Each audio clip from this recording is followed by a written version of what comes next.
মাংসের পিসগুলো দেখুন একদম সফট, চাপ দিতেই ভেঙে যাচ্ছে।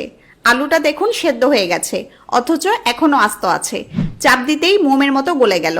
রসুনের অবস্থাও একই, চাপ দিতেই ভর্তা হয়ে গেল। রান্নার ফ্লেভার, কালার ও টেস্টে একদম অথেন্টিক পেশোয়ারি বিফ। আসসালামু আলাইকুম। আজকে আপনাদের পাকিস্তানের খুব জনপ্রিয় পেশোয়ারি বিফ রেসিপি অথেন্টিকভাবে করে দেখাবো। ইতিমধ্যে এই রেসিপিটা বাসায় ট্রাই করতে গিয়ে অনেকেই ব্যর্থ হয়েছেন। রান্না পারফেক্ট হয়নি, টেস্ট ভালো আসেনি বলে জানিয়েছেন। আপনারা আমাকে প্রচুর কমেন্ট ও মেসেজ করেছেন যাতে আমি অথেন্টিক রেসিপিটা আপনাদের সাথে শেয়ার করি। তাই আজকে আপনাদের জন্য কাঙ্ক্ষিত পেশোয়ারি বিফ রেসিপিটা প্রচুর টিপস সহ করে দেখাবো। আমার স্টেপ ও টিপসগুলো ফলো করলে পেশোয়ারি বিফ রান্না করতে আর সমস্যা হবে না। একদম সহজভাবে রেসিপিটা দেখাবো। কথা না বাড়িয়ে চলুন রান্নার প্রসেস শুরু করি। পেশোয়ারি বিফ রান্নার জন্য এখানে আমি 1 কেজি গরুর মাংস নিয়েছি। মাংসের পিসগুলো একটু বড় সাইজের নিতে হবে, আর মাংসে অবশ্যই কিছুটা চর্বি থাকতে হবে, তাহলে রান্নাটা পারফেক্ট হবে। আর দেখুন আমি একটা নলাও নিয়েছি, আপনারা চাইলে একাধিক নলা নিতে পারেন।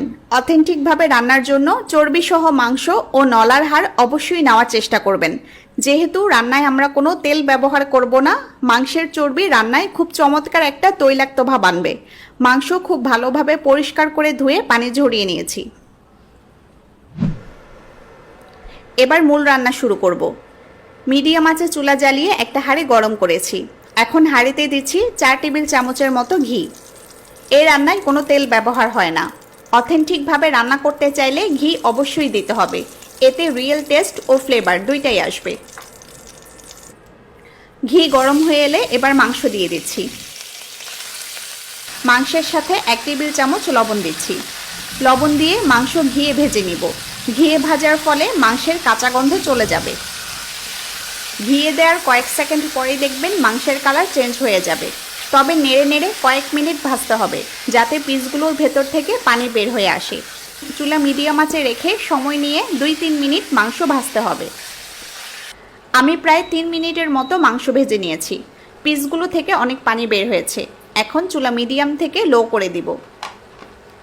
এবার মাংসের মধ্যে দিচ্ছি 5টা আস্ত আলু। আমি আস্ত আলু দিলাম, আপনারা চাইলে পিস করেও দিতে পারেন।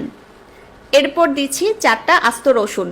রসুন অপশনাল, পছন্দ করলে দিবেন, পছন্দ না করলে না দিলেও চলবে। খোসা ফেলে 4টা আস্ত পেঁয়াজ দিলাম। কিছু আদা কুচি দিচ্ছি। দিচ্ছি টমেটো। টমেটো 2 ভাগ করে কেটে দিলাম। দিচ্ছি 3টা আস্ত বোম্বে মরিচ, তবে আপনারা চাইলে আস্ত কাঁচামরিচ